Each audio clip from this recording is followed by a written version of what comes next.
Today I wanted to talk about a compound interest calculator that I created. This calculator is super helpful for just kind of figuring out your financial future and seeing what kind of money do you need to save to reach your goals. So to start up here in the top left, we're going to be looking at the settings that are going to be going into this calculator. The first setting is going to be the cap on the Roth IRA plus the 401k. Roth 401k cap. It's the max amount you can contribute. So for the Roth 401k, you can only contribute $22,500 a year. Plus the Roth IRA, you can contribute $6,500 a year. So adding those two together, you get $30,000 a year that you can add to both those retirement vehicles. Then next is going to be the starting principal that you have in your account. What kind of money do you already have in your Roth IRA or your Roth 401k? Then you're going to be putting in your return rate. This makes a huge difference, even by 1%. Right now, I just have it at a little actually below the S&P 500 average after inflation is factored in. S&P 500 average is around 11.5%, and with inflation factoring in, it's around 8.5%. And so I'm going to be having it at 8%. And I can show you later that even moving up to 0.5% will actually make a huge difference in the final numbers. The average salary is next. This kind of just gives you, this isn't super important to the calculations. It just kind of helps you figure out your company match, if you have a company match, and it helps show you how much money you actually will make throughout your whole career. Then the next setting is going to be the average raise that you get, and this is kind of be variable. For me at a company that I'm at, it's very normal to get around a 3% raise a year and to a 5%. So I have it on the lower end of just 3%. And when you're at a big company like where I'm at, 3% is probably reasonable, and especially if you're in a kind of a STEM job. As I'm a mechanical engineer, this is kind of I feel like industry average. Then the next is going to be your total annual investment, which is going to be the amount every single year you set aside to put into your Roth 401k or your Roth IRA combined.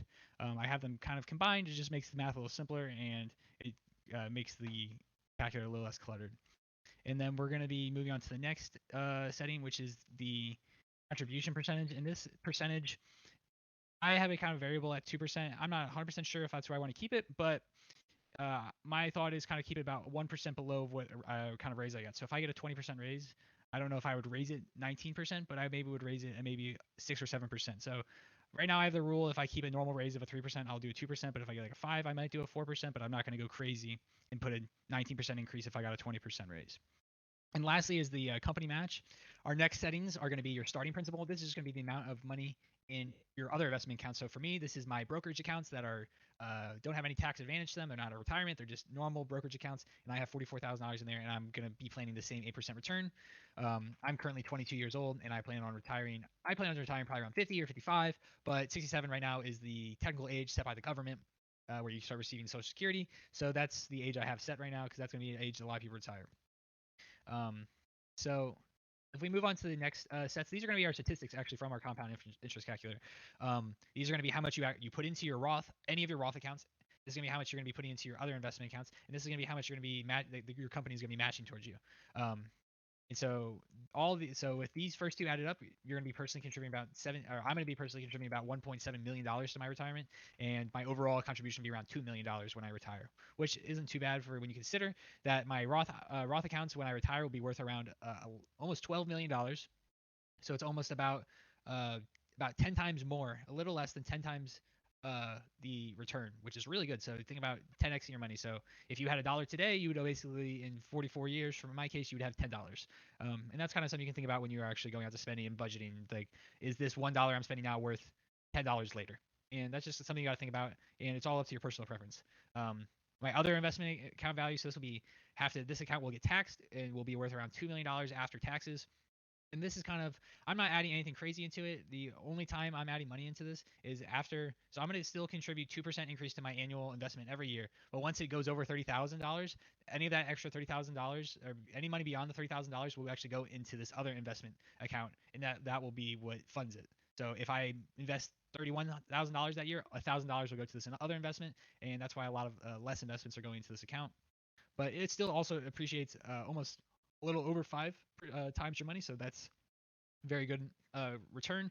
And finally, for the company match, because company matches are actually a little different, you still get taxed on it based on what tax bracket you're pulling out your money in. So if you pull all this out at once, you'll be obviously in the highest tax bracket. So I have it set at 25% tax, but because I plan on taking out slowly and not putting myself in the top tax bracket and getting taxed around, I think it's 40% or something around there. I haven't quite looked. I don't make enough money to know yet. So But that's going to be the 3 accounts you have, and then adding all that up after tax, you'll have around $15 million when you retire, which is a really good amount of money. This isn't considering inflation, so maybe that is even worth to say half of what it is now. So that's $7.5 million to last you quite a long time, and especially if you're living off of $100,000 to $200,000 a year, your living expenses, this will last you a very long time and well into any retirement age you need. And it sets you very, very, very well for retirement. And the last part of the spreadsheet, just kind of the accuracy. It does a few checks. It just makes sure that a few values match up between here and this sheet 2. And sheet 2 is really where all the math happens, where everything actually happens. Your first sheet is just where you can kind of play with your values. So I'm going to play with a few of the values right now, just kind of show what happens. So one that's really interesting to see is if you change your percentage. So if I change this to an 8.5% increase, this is for all accounts, now the value that I'm going to be leaving with when I retire is $17 million. This is $2 million more than I had before by just a 0.5% annual increase in the return rate, which is crazy. And if you do the actual S&P 500 average return at 11.5%, this moves all the way up to $39 million, which is an insane amount of more of growth from 17 million to 39 million. I don't believe, my personal thought is that I don't know if that 11.5% will be annualized actually, and it also depends when your money's going in, and sometimes you're going to be up and down, and so I believe that an 8% is more realistic. But how I would love to be wrong and actually end up when I retire have $39 million sitting there waiting for me, and I'm going to go be buying my 10 Ferraris or whatever. But another thing we changed, so I'm going to change this back to 8%, be more realistic, is kind of is our retirement age. So if I wanted to retire earlier, and I do plan on retiring, I don't want to work till I'm 67. I don't want to sit in a cubicle or wherever I'm at, or on the production floor I make satellites. I don't want to be there my whole life. I want to enjoy myself at some point, but I do enjoy my work now, and I think at some point though I will get kind of burnt out. So say I want to retire at 55 years old. Now this will adjust all the charts will be adjusted to 55 years old, and it shows that I will have around $5.5 million saved after all my investments are combined. And it's kind of just really nice to show you it can show you where you need to be at your certain goals. And there's actually some extensions if you get on Google Sheets. If you get the Goal Seek extension, if you open this is kind of interesting. So if we want a certain dollar amount in after tax, so if we want this cell, so you click on here, we go here. So now it's going to say what value do we want this. So say I want to have $10 million when I retire. So now I'm going to go here, and I'm going to go. Oh no, I want to go to this cell. You gotta click there first. Sometimes it's a little fickle. I'm using Google Sheets because I know not everybody has Excel. I actually don't have Excel currently right now as I'm moving from college into my career. I don't have the free account anymore. So, but now I have it set to where I want Google to find me what year do I need to retire at, or how old am I going to be to retire with $10 million in my investment accounts. All right, sorry about that. I actually had misclicked where to put the cells to go in, but now it's working now, and you can see actually all the numbers are moving with this Goal Seek. It is changing. It is trying to figure out. It's using a algorithm, basically I would say control algorithm, to kind of narrow in on the $10 million range, and it's going to be changing this number. And so actually the sheet couldn't quite get to the exact number because it's not able to go into half a years or anything, because I'm only doing full years at a time. But it's about, if I went $10 million in my account, I will need around 62 years old, or I'll need to work for about exactly 40 years in my case, which is kind of interesting to see.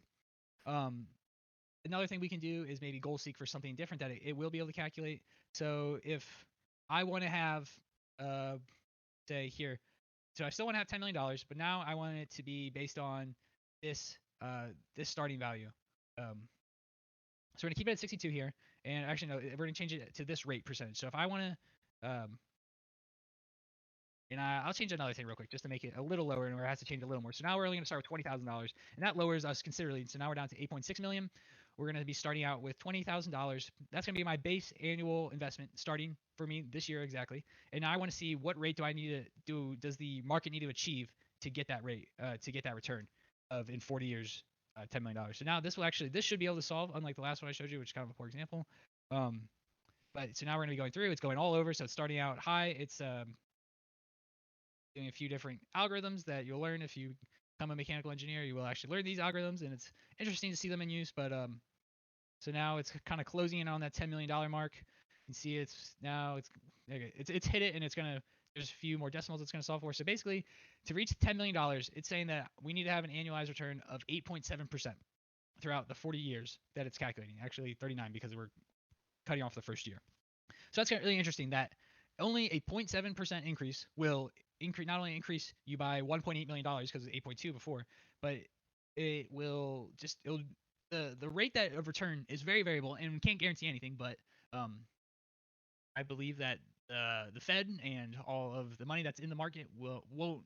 I don't think the S&P 500 is going anywhere. This is a super safe company. Companies, you got companies like Apple, Amazon, Microsoft, all the giant companies that you spend hundreds of dollars with a year, thousands of dollars with a year, are still going to be there. They're going to be still producing returns, and I believe this is a super safe way to kind of calculate your financial future and really just see kind of where you're at. And the last thing I wanted to show you in this demonstration was kind of just how important it is to invest when you're young.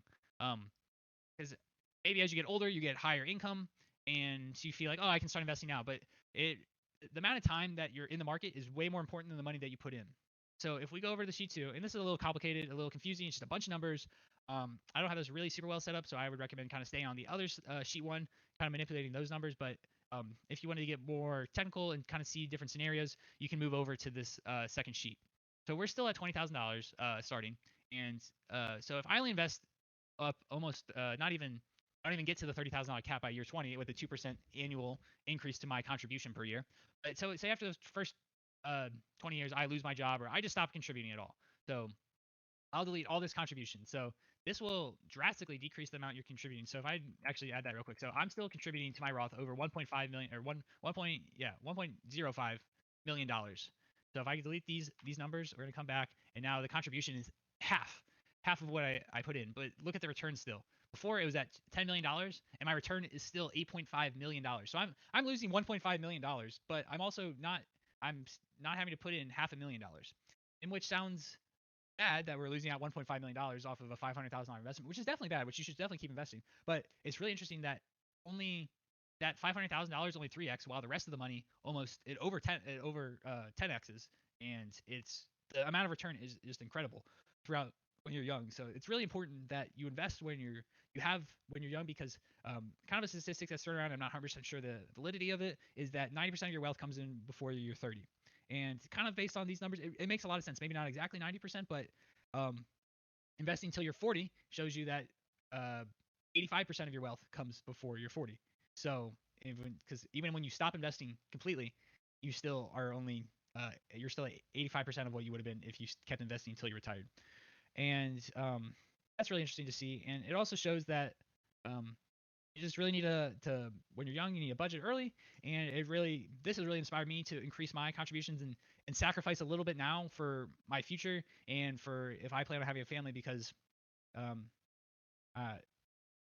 I just graduated college, and I know a lot of people out there are really wanting to spend the money now that they're making, now that they're going from basically, I was making $20,000 a year, now I'm to $83,000, which is an insane amount. I'm making 4 times the amount that I was before, but I'm investing that into my future because I feel like it is much more important to be happy in my whole life and not just happy for maybe. And I'm still extremely happy now, and I have so many changes, and I think it's important. It makes me happy to know that I'm setting myself up for a good future, and I think that this tool, it could really help you guys all out and really set yourselves up for a successful future, and definitely a lot less stress in life, because one of the biggest things that can cause stress is money, and when you're not having to worry about money, it makes your life a lot better, and then you'll just be happier for a lot longer. So thank you guys for coming to listen to my talk. This is kind of something I want to start, just kind of going over personal finance, just go over things that I find interesting, and I think that everybody could benefit by listening to or kind of improve themselves. And I think definitely personal finance is undertaught in especially America, and I think it's extremely important to know these things, because it's really setting yourself up for success in the future and kind of moving your mindset past the present, because there will be a future where you need to have savings, and no one has ever really taught a lot of people that. And I think it's really important that if you guys could use this tool and it benefits you, I think that would be really awesome. I hope to help some people with this tool and kind of really show them how important it is to be saving. So thank you guys all for listening, and I'll be back soon with another video on some budgeting tips that I have. So thank you.